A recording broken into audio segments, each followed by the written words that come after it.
What's up, Inkie peeps? It's Adele from Inkie Quill, and today I'm diving in to probably one of my most favourite containers in my craft room. This is only a new addition to my craft room organisation since rearranging craft rooms, actually just before, like the week before I moved craft rooms. And today we're making a little junk journal. So I'm using inspiration from my 100-day project from 2018, that would have been, 2018. And all of those, if you've never seen that before, there's videos on my Let's Get Inky YouTube channel and all of the pictures over on Instagram as well. So this is a container that just is, it's so scrumptious just to look through. I often flick through it when I feel like making something, but I don't know what to make. That's a bit of a sneak peek, actually, that red piece of paper for December. But I put any sort of painted paper or extra printables, or if I've got paper towel that I've soaked up some ink or watercolour with. There's lots of jelly plate prints in here. And it's just a box of collagey bits and pieces that I like to use for my art journaling. Sometimes I use them as like scrapbook backgrounds as well, but it's really handy to just have all of my painted bits in one spot. Because what I was struggling with before, and I will have the complete craft room, setting up my craft room, moving all of the stuff, figuring out the new, what's the word I'm looking for, configuration of my craft room shelves and desks and stuff.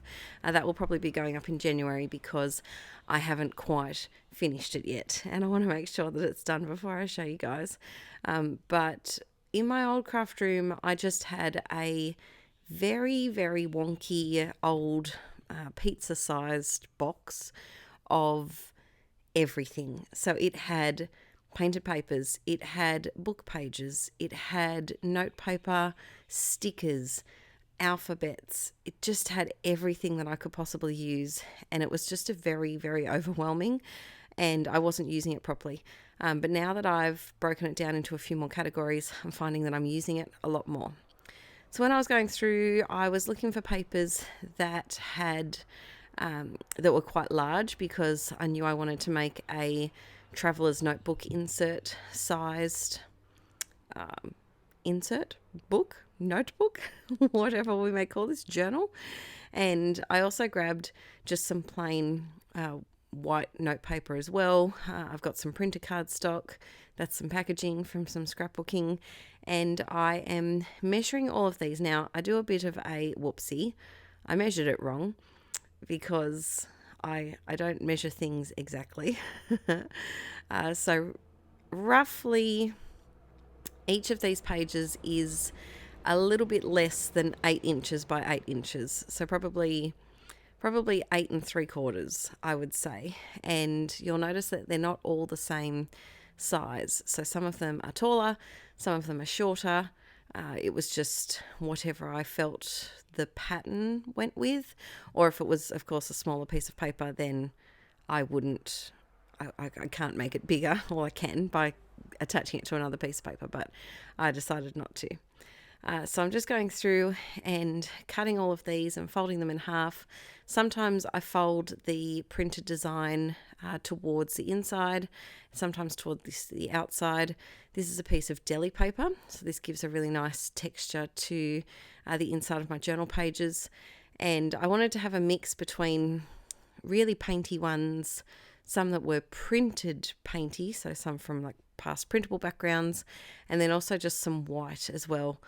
Because I think it's handy for what I'm using it for, which I haven't even told you what I'm using it for. So I wanted to have a little couch journaling project that I could work on over the next couple of months while I'm on the couch a little bit, and something that was really quick and easy for me, because something that I struggle with is when I have periods of time where I'm not doing anything crafty or creative per se, I get a bit depressed. I get a bit down, and then when I do have time or feel better or the inclination to get back into creating, I feel very rusty, and I don't enjoy jumping that first little hurdle of jumping back into it as much as I should.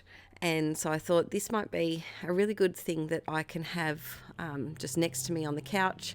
So if there's some time where I'm just watching TV, feeding the baby, recovering, anything that just involves me not wanting to move around a lot, I can pick this up and do some little brush lettering quotes and things. So that's what this little journal is going to be. It's going to be my little brush lettered quotes. And it might be nice also to I just love quotes. You guys know that. And so, when you're feeling a bit low, sometimes it's nice to read something a little bit motivational, and I think this might be good for my mental health, just as a little pick-me-up. Even if it doesn't work and I don't end up doing it at all, the intention's there and it's ready to go. And I can enjoy the painty goodness without having to get the paints out. That's the main thing. So now I've made a signature, which is a group of papers all together, and I'm trying to figure out what on earth to do for my front cover. I should have planned that. I should have planned that a lot better, because I would have probably saved one of the thicker painted pieces of paper as my front cover. But instead I grabbed this piece, and I believe it's crepe paper. Not sure the name of the collection, but I'm guessing it's this year's Valentine's Day one. And I'm using that as my cover. So when you pick your cover page, you want it to be nice and thick. I would suggest like a scrapbook grade cardstock, or some other sort of thick cardstock.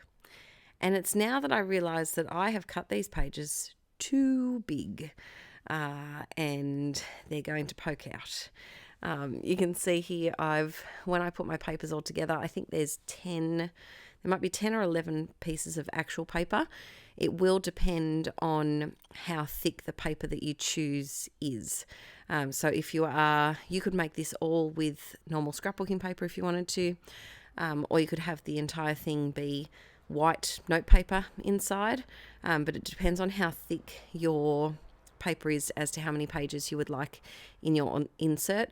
I'd say aim for 10, and then you can take some away or add some more if you want to. So then to attach this, I am just going to staple with this is called a long-armed stapler.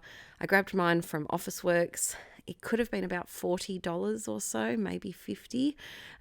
But if you are interested in making a lot of journals, it is worth the investment. If not, you could always stitch it, or you could just use a normal stapler and open it up and staple it onto. Now, what's the trick? There is a trick. I think you staple it onto either a metal tin or a mouse mat. You staple it onto something. I don't know the exact trick, but you could just attach it like that. So I'm just giving you a little flicky flick so you can see all of the pages. And this came together really quickly. The longest part was honestly fixing my mistake of not cutting the pages properly. So I would definitely suggest taking a little bit more care than I did with that one. And you can see I'm just folding, just kind of reinforcing that fold in all of the pages as I flick through it. So then I wanted to do some sort of brush lettering, and I have these new Staedtler watercolour brush pens. And I have to say, peeps, I think I like them more than my Tombos. Oh, I know, I love my Tombos, but the tip on these, I find it's a little bit smaller.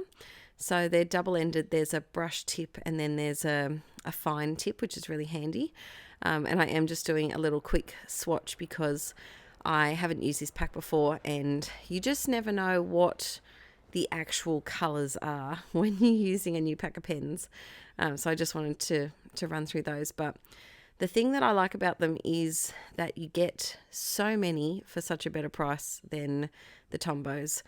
I don't know what they're like in other countries, but here their Tombow dual brush markers are about $7-8 each, and it adds up. Whereas this pack here, I think, is worth about 30 something, 35 maybe, and you get a lot of different colors. But they're nice and juicy, and I am excited to just leave the pack of these and this journal on, and maybe a black pen, I think, on my coffee table where I have a little stash. Aaron laughs at me because, does anyone else do this? I have a little coffee table right in the corner of the lounge room, and it just becomes a bit of a pile place, and it just accumulates all of the things very, very quickly. So maybe I might have to get a little container or a box to keep this journal in, just to keep it safe, A, from Archie's sticky fingers, and B, from getting spilt or lost, or Archie discovering Mummy's extra special texters, which I love the boy to bits, but I'm not sharing these texters with him yet. So I also have this pack, and these are the fiber tip pens. So they have a slightly different nib. It's a little bit of a sharper point. It's not quite a chisel, but it is a sharper point, and I'm still getting used to them. So the first quote that I did in this journal is with the watercolor tipped ones, because I knew that they were easier for me to use. I'm used to that brush tip, but I'll be experimenting with these a little bit too. And then I also just want to do some quotes that are just written in pen, just for the sake of putting pen to paper and making something. And I think sometimes, I don't know about you guys, but I get caught up in my head a lot. And if you haven't noticed by now, but whenever I feel sick or down, or my mood's not right, I feel like I can't do anything creative that's good enough.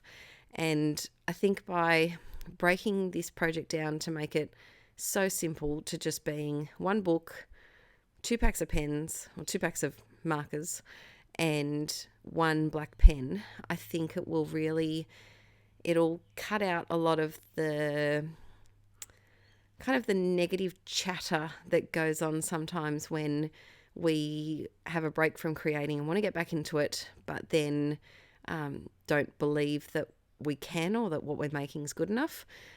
So my tip is, if you're in a similar situation and you're needing something to boost your creative mojo a bit, but you don't have the energy or the time or the physical ability to jump into a large project, this might be something good that you could pick up.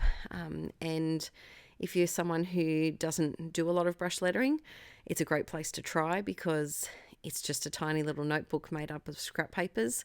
And if you don't like it, you can always throw it in the bin. If you don't like a particular page, you could always tear it out or stick another piece of paper over the top of it. And it's just an easy little something that is cheap to make and easy to accomplish. And I'm not setting myself a goal like a 100-day project type thing where I have to do one every single day. I'm just going to leave it on the couch. Some days I might do none. Some weeks I might do none. And then other days I might do 5 pages. It all just depends on my mood. But I think having it close by will be handy.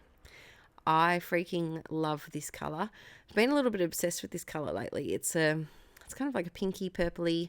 Reminds me of my bridesmaids' dresses. And I wanted to have a big quote at the start here. And I thought this one just matched well with my reasoning behind this whole project, because like I said before, it's very easy to get caught up in your thoughts and think that what you're making isn't good enough and compare yourself to what other people are making. And I do that all the time. I'm trying not to, but it's just part of having anxiety, and just part of life is comparing yourself with other people. But I'm trying not to, and this is just a nice little project to do so. So I will be sharing some of the quotes over on Instagram, and I'll definitely do a flip through for you guys once I'm all finished. On this left hand side, it was deli paper, which is something that I'm not expert in deli paper, so I'm still learning the best way to use it. I freaking love it for painting and jelly plate printing and all of that fun painting messy stuff. But I'm working out how to journal with the back side because particular pens bleed through, as you probably saw on a Let's Get Inky video recently. So I'm just using a normal blue ballpoint pen, and I just combined a few quotes to make a really long one. But that's it for today, guys. I hope, and I love the look of you can see the journaling through the other side. I probably won't do a quote on the other side for that one. I'll just leave it as is. But thanks for joining me today, peeps. And I have lots of fun videos filmed. I've got filmed up until I've got lots of December content done as well. And then when little baby girl's in the world, she'll be joining us in a video too. All right, guys, I'll see you very soon. Bye.